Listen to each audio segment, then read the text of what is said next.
I'm in the process of cleaning up the various parts for the keyboard and encoder for this Reperforator that I'm restoring.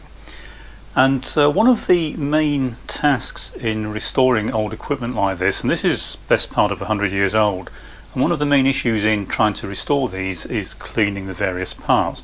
And especially on complex mechanical machines like this, there's a lot of time spent in cleaning the various parts up.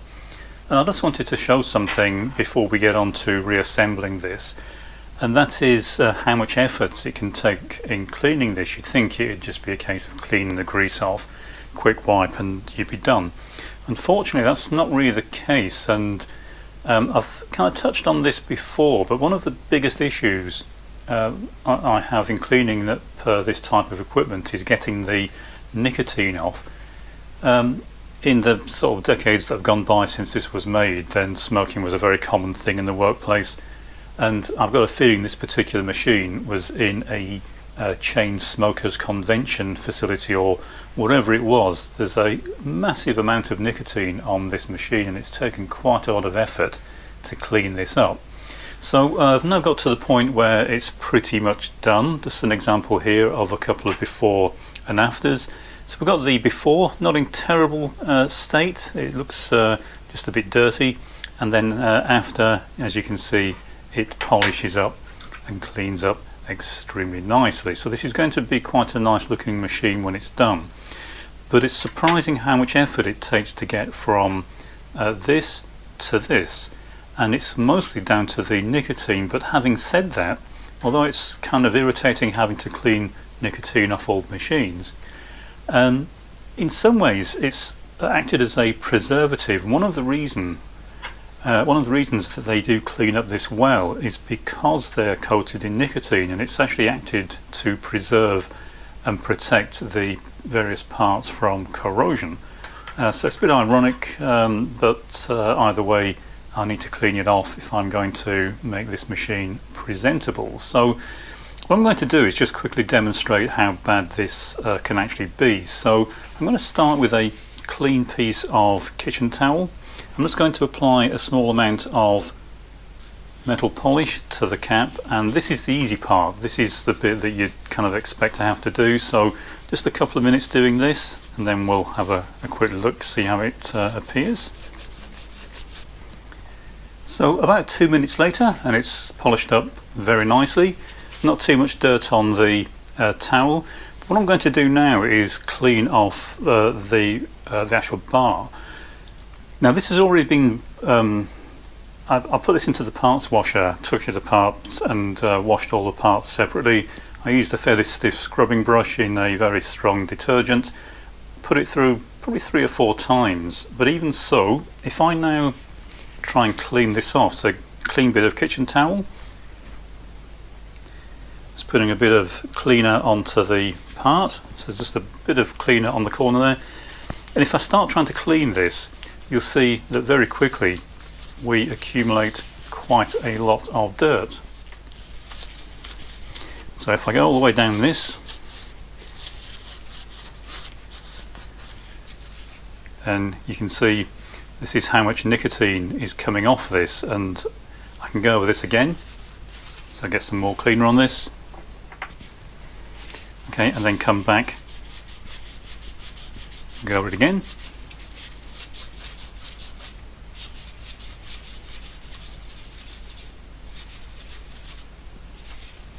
And again, we've got a thick coating of nicotine coming off. So I'll have to go over each one of these 3 or 4 times to get them down to a clean component. But you can see just how much of this is coming off on the cloth, and it's been like this for every single one. In fact, this is not as bad as some have been, and you can kind of see it still looks cloudy and dirty. When it's clean, obviously it'll be all the same colour. So that's what I'm currently working on. I've got one more to do after this one, and that's the whole thing cleaned, and it's ready to start reassembly. But let's sort of show this so you can see what we're up against when we're trying to clean something like this and bring it back to a presentable state. I finished cleaning all the parts, and after inspecting I found one bit of damage I need to repair, and that's just one of the fingers on here is bent over. You can possibly see it's touching the one next to it, and it should of course be evenly spaced. All the rest are fine, it's just that one. Not quite sure what happened to that, so I'll get that straightened out. Everything else seems fine. It's cleaned up very nicely, so all the encoder bars have cleaned up well. The front key shaft has cleaned up well, it's all nice and free. All the keys have come up very nicely, none were broken, a couple are still bent, I need to straighten them out slightly, and they've cleaned up very nicely. It took a bit of effort, as I said, but it was mostly nicotine. The other debris and dirt cleaned up quite easily, so this is, as you can see, cleaned up very nicely. So it's all now nice and free. It's doing what it's supposed to. No damage other than, as I say, that one bent part, but it's looking a lot better than it was. So we're now ready to start reassembly. I'll just get this repair done and then we can start putting this back together. I've straightened out the part that was bent on this. It's now nice and straight. I've checked that the key bars slide in nice and freely and don't bind. So we're now ready to start reassembly. So the first thing to go in is this front key bar. So it goes in through the left hand support first. Then we bring it across, make sure it engages in the center, and then feed it through the right hand support, and it will go through, making sure we don't pop it too far out, and then we can engage the washer and screw to hold it in place. So I'll just get that fitted. Okay, I've put the screw in, so this bar is now held in place. It can't slide out and can still rotate, of course. Next thing to do is engage the springs, so each of these should have spring pressure lifting it. So that's just a case of rotating each spring. It hooks underneath this lip, and then the top part hooks underneath the frame of the key, so it will go under like this, and then that spring loads the key. So you can see now that there is spring tension on the key, so when we push the key down it returns. So I'll do that with the other two springs.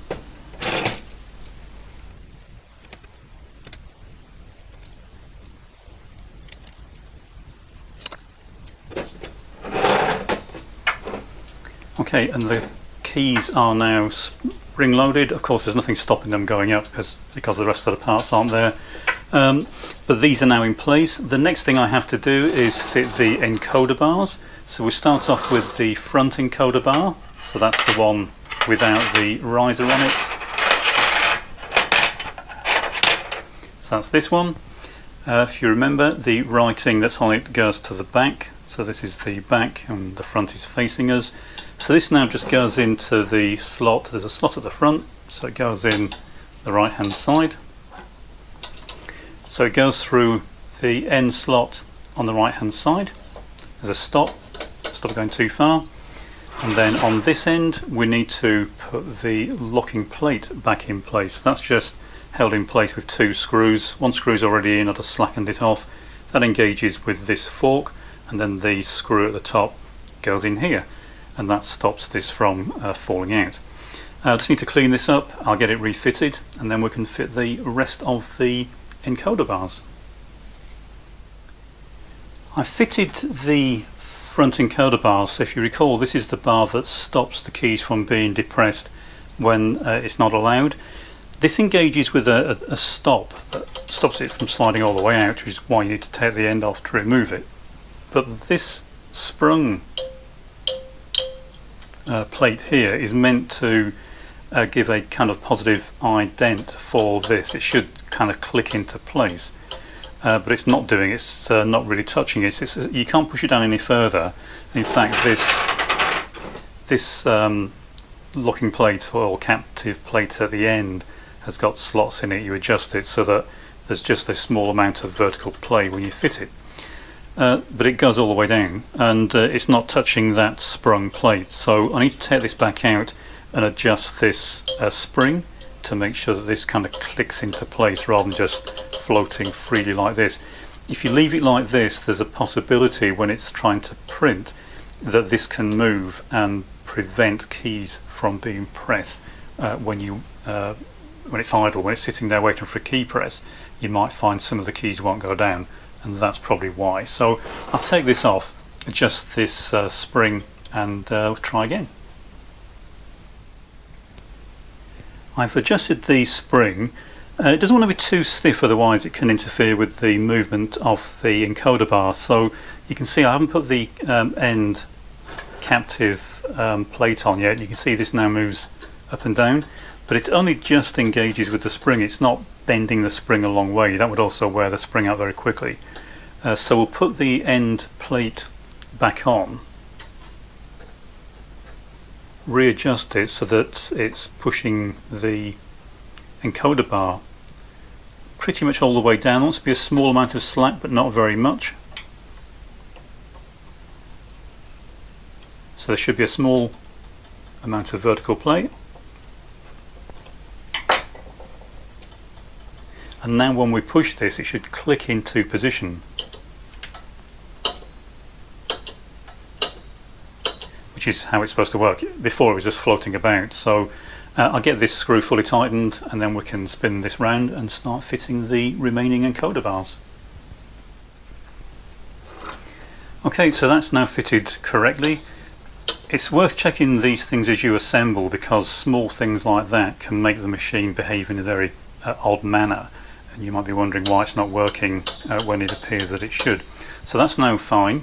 Next thing is to fit the rest of the encoder bars. So we'll start with the back one. If you remember, these have a step offset, so the tall ones at the front, the short ones at the back, but they're numbered anyway. So we want to start with 76, which is the rear one.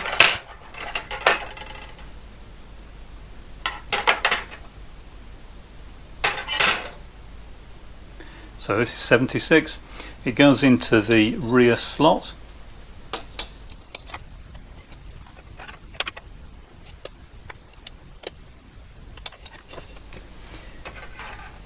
And the next one, as I say, they're all numbered, so in theory you can't mix them up.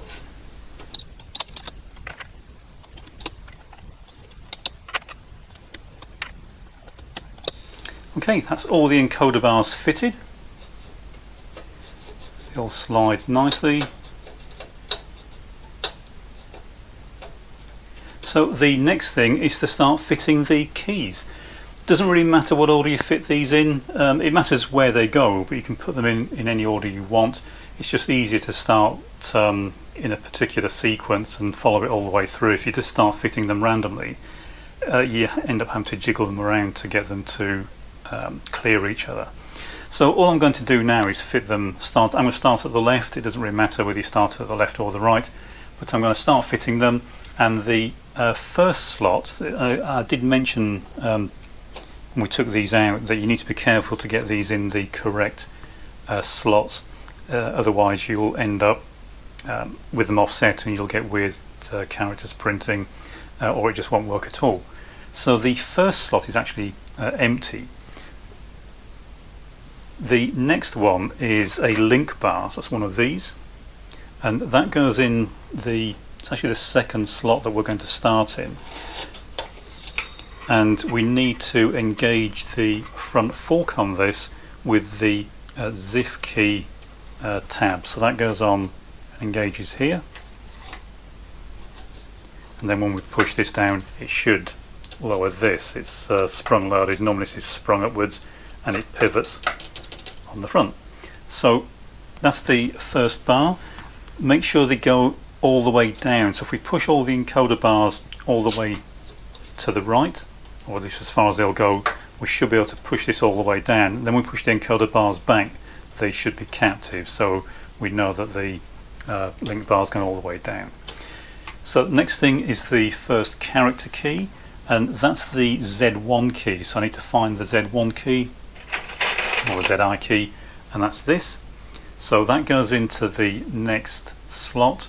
Nothing special about this, it just drops in and the this part at the back where you've got this little kind of half moon shape engages with one of the rods that run through the chassis of the machine. So this is used to line up all the keys. So all we're going to do here is put the keys in, roughly line it up with the first one we put in. The first one is kind of already, it's kind of forced to be in the right place because it engages with this front link rod. So we know this is in pretty much the right place. So we'll line all the rest up along that same plane. So when this one goes in, it goes into the next slot, and that half moon should line up with the one we've already put in, which it does. So it's about there. I'm just going to work my way across now and do the same thing. So again, remembering which ones have a key in and which ones don't. So the general sequence is fairly straightforward, and especially if you took a photograph. If you didn't take a photograph, then you need to look at the encoding for each of the keys, and you can work it out by looking at where the encoder bars move to, as long as you know the instruction set for the particular machine. And for some of the keys, they're not allowed to go down, so we need to fit the little spring clips that we took off. So I'll get the rest of these fitted. It'll take about 10 minutes, and then we can put the spring clips on once we've fitted the bar across the front. If you remember, this bar goes across the front, and that's to effectively stop all the keys falling out. So we'll get the rest of the keys put in. You can put the keys in with this fitted if you want, but it's just easier to put them in and then fit this bar afterwards. So I'm working my way along, refitting all the key bars. Now I thought I'd pause at this point and just point something out. Someone commented on the ASR restoration that I did a few months ago and said they thought I'd put the 0 key in the wrong place.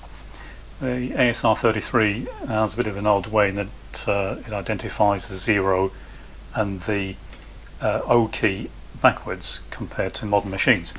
But you find that it's usually possible to actually get them in the wrong order.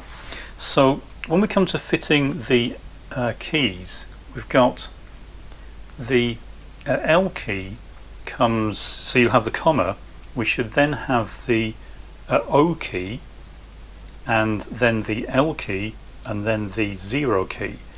So the key next, we've got the comma key in here. The next key we should fit should be the O key, the letter O. But if we take the keys, notice that they've got an identical symbol on them, so how do we know which is which? It's actually fairly easy to figure this out. So if we put in the wrong one, if we put this one in, then we already know that this notch at the back has to line up with the row of notches. And as you can see, this key is fouling with the number 9 key, so we know this is the wrong key. You can't really put them in the wrong place, although there's only 4 different styles of key bar.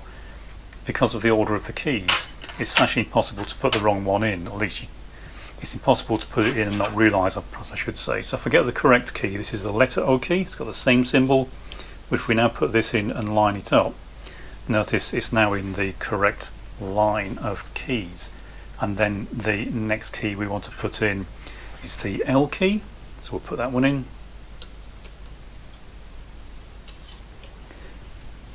Make sure that's lined up. They look a bit funny because one of the keys is effectively pressed, so the encoder bars are engaged, and until we disengage it, some of the keys can't go down because the blocking encoder bars in the way.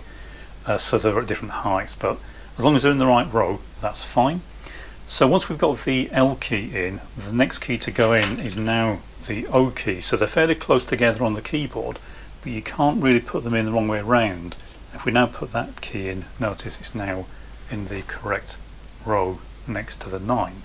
So that's one way of identifying which key is which. You can't really put them in wrong. They physically will just look wrong and will probably end up getting in the way of each other and fouling other keys. So if you fit a key and it doesn't look right, it's probably the wrong one. Okay, so that's the stop bar fitted, and the remaining thing is the 3 hooks. So I'll get these hooks fitted. They just slot on from the underside of the key and then clip over this bar. So there's 3 keys that have these on, and this is just to effectively disable the key. It will stop it from going down. So I'll get these fitted, and we are then pretty much done reassembling this unit. So that's the hooks fitted. You can probably just see one down here, and as I said, what it's for is to stop the key from being depressed. So it's a kind of it modifies the encoding of the machine slightly. So if I hold the back end so it can't pivot, you notice this key will not go down, and so it's permanently locked up. If you want this key to operate, you can take the hook off, but just be aware that it will make the encoding non-standard for this particular type of machine. Okay, so that's the keyboard and encoder reassembled. I'm sure you'll agree it looks a lot better than it did, and it should look even better once all the keys are the correct height. Once we get this refitted to the machine, they won't be the right height until we get them reattached to the pivot bar at the back. At the moment they're just kind of hanging there in space. Also, this is one key's engaged, so what I'll do before I try refitting this is to effectively cycle the machine. So before I can refit this to the chassis, however, there is some work on the chassis I need to complete. Just a small amount of work on the wiring. I need to refit the main switch. I want to do that before I refit this unit, and then once we've done that, we can get this refitted, and we can move on to the top part of the machine, which is the interesting bit. That's the punch and reperforator part of the machine, from where it gets its name. So that's this part done, and we'll move on to the next. Before I fit the encoder back into the chassis, I want to reinstall the mains wiring and the power switch. I'm doing this first because the wiring passes underneath the encoder, and I could feed the wiring through later, of course, but it's just easier to do it this way around. Before I put this back in though, this is how it turned up. I don't think this would meet any safety standards these days, so I'm going to remove this. So this was cut off already, I didn't do that. Before I refit this, I'm going to remove the mains power cable. I'm going to leave it disconnected for now because I can get to that after this has been fitted, after the encoder is in place, but I am going to add some additional heat shrink to these connectors. These are fairly close to the metal chassis, so I want to make this a bit safer. And then I'll reinstall the wiring on the underside of the chassis. The switch comes up through this hole here, and there's a couple of screws that hold it in place. These 2 connections come through the grommet at the back, and they power the motor for the perforator. So I'll get this installed, and we can then move on to reinstall the encoder. I've refitted the main switch, routed the wiring. I did add some heat shrink to these just to give it a bit more protection. I'll fit a mains cable later on, and I've left the motor wires just sort of tucked in the corner for now. I'll feed them through later on. I don't want them in the way because they could get damaged, because I will need to lay this upside down for a while I'm refitting the encoder. So I can now get the encoder, and this is fairly easy to refit. It's just held in with a few screws, so rest it on the bench, carefully line this up. There are 4 screws that hold it to the chassis, and what I can then do is feed the rods through the holes in the chassis, so they will just feed through, and they will engage with the half moon cutouts on the end of each of the key rods. So we'll get the encoder onto the bench. The only tricky bit with this is getting this lined up correctly and making sure that this bracket goes through or between the right pair of key bars.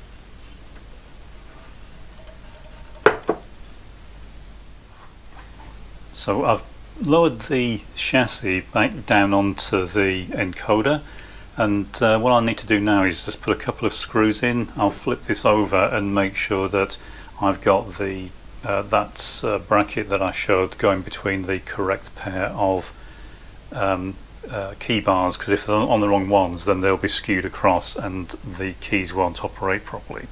So I'll get a couple of screws put in, we'll flip this the other way up and have a look. I've got the encoder bolted into the chassis, just the 4 screws, and the keys are obviously roughly aligned. We aligned those sort of fairly vaguely before, but approximately the right locations. And what we do now is slide the 2 bars through. The first bar is a pivot bar. It goes through the half moon cutouts on the end of each key bar, and the other bar is to stop these from moving out of the way, so it's a captive bar to hold them in position. And these are both the same, but you have to put them in the right way round. So on one end it's just plain, and on the other end there is a groove, and it's the same on both of them. And that's to hold or to allow a screw to be put in to hold them into position. So at this end, you probably can't see it, but there's a small threaded hole, and once both bars are in, you can fit a washer and then put a screw through it, and that will basically act as a captive washer for the 2 rods. So we need to feed these through now. So the first one goes in underneath, and we just need to feed this through now and align it with all the half moon cutouts on the key bars. So just spinning it as I'm pushing it so it doesn't drag. If you don't rotate it, it will kind of drag these along, and they'll tilt and then grab onto the bar. So what I'm doing now is using the spring tabs to move the key bar around until it engages with the rod that I'm pushing through.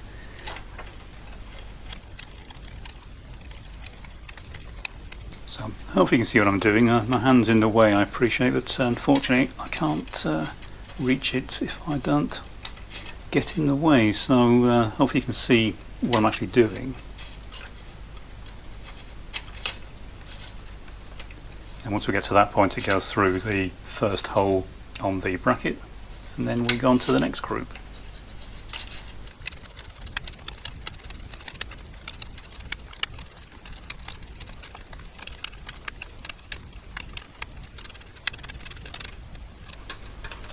Okay, that's all the rods in the right place, all the bars in the right place I should say, and then we put the second one in again, making sure we feed the end with the groove through first. So that goes into the second of the 2 holes, and this is just to stop the rods, the bars from the keys from lifting up, and it holds them captive.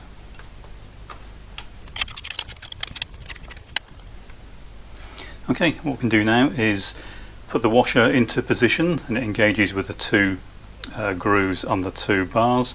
I put the screw in, and that will stop these from sliding back out, so I'll get that done. So hopefully you can just about see the screw down there. The washer engages with the 2 grooves on the 2 rods, and then the screw holds that washer in place, and now the rods can't slide back out. So we'll turn the unit the right way up, check the keys are all in the right position, and then we can move on to refitting the return springs. So all the keys appear to be in the correct position. I can't push any down because without the return springs lifting them back up, then a key just is engaged all the time, and that locks the front of the encoder bars and prevents any further key presses. So the next thing is to get the springs put in that return the keys to their up position. We can then hopefully reset the encoder, and we should be able to press the keys down. Each of the keys has a small spring that returns it, and it sits on the little post that's on each of the key bars.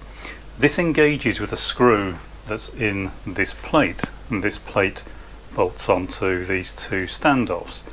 Now if you want to drive yourself insane, what you can do is put all the springs on and then try to engage them all with these screws in this plate.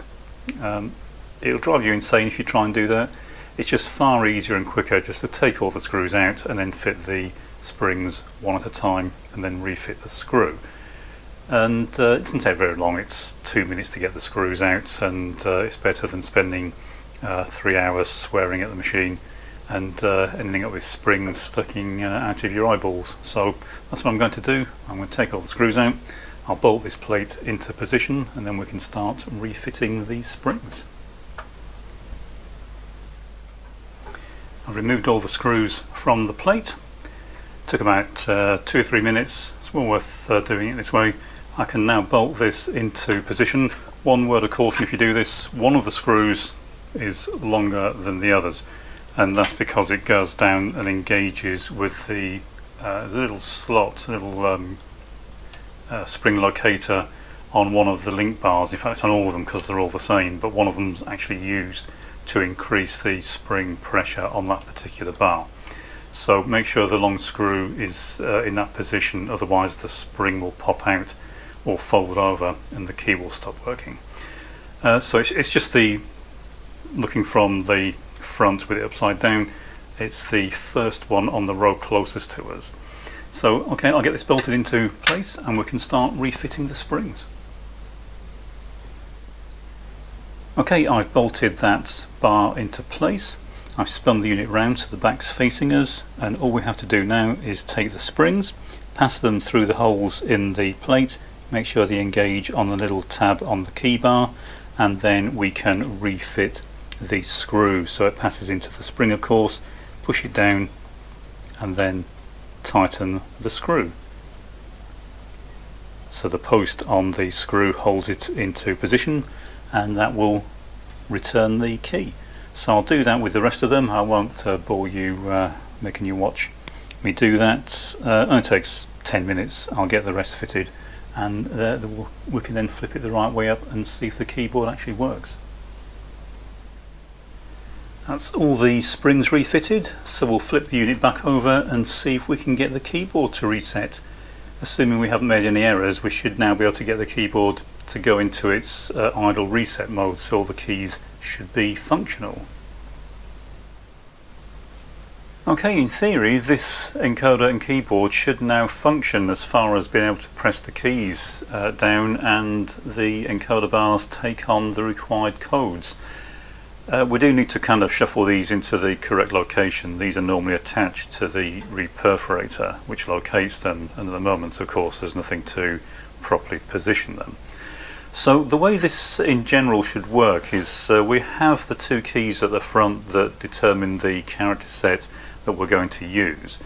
This appears to have come from Germany, so hence the German writing, and I have actually been reliably informed that this stamp here is the stamp of the German post office, so presumably that's where this unit originally came from. So the 2 keys at the front, the one on the right is for characters and the one on the left is for numbers. That's essentially what this means, or letters and numbers. And all these 2 keys do is they move that front encoder bar left or right depending on which one we press. So if we turn this round sideways so we can see the front encoder bar, I don't know if you can see it, it's the one right at the front, then that will move depending on which of the 2 keys we press. So I'll hold the encoder bar still. So you can see as I press the 2 keys, it moves the front encoder bar back and forth. So I'm only moving these to stop it locking up, otherwise it will stop all the keys from moving.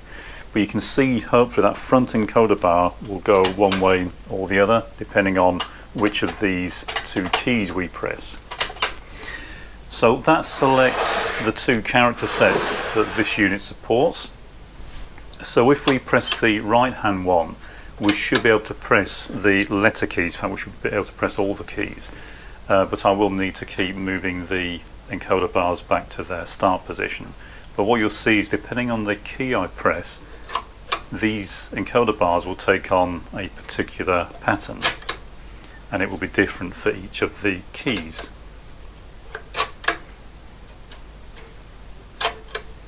So hopefully you can see that. I'll just give you a closer look at that. If I'll zoom you into the tips of the encoder bars. So you can see the tips of the encoder bars. I'll start pressing keys. I'll have to reset these manually each time, but if I press the F key, you can see the pattern that's been picked up by the encoder bars. We'll reset them. I'll press the J key. Just need to get them into a usable position. That's the J key. Press the M key.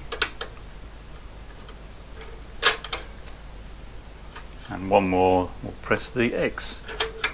And as you can see, they take on a particular pattern depending on which key is pressed. I'll just zoom you back out.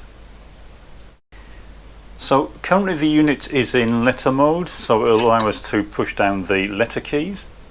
But if we push down the number key, then that puts it into number mode. Now in that mode, we can't push down any of the letter keys. They're not allowed in this mode.